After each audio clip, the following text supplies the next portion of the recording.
ገዝተሽ ነው? እሱንም ገዝቼ ነው። ይሄንንም ምንጣፉንም ገዝቼው ነው። ስንት ፈጀብሽ? ገመት እስቲ።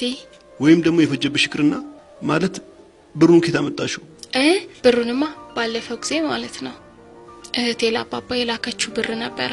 አወጣውና ገዛዛውበት አዲስ ጎጆ ወጪዎች ነን ብዬ። ግን አባባ ሳይሰማ ቶሎ ብሩን ተመልሳለህ እኮ እኔ። አንተ ሴትዮ አንደኛ እኔ ለፍቅር ስተኛሽ አንቺ ለጸብ አረገሽ፣ በተንኮል በሴራ ባሻጥር ማለት ነው።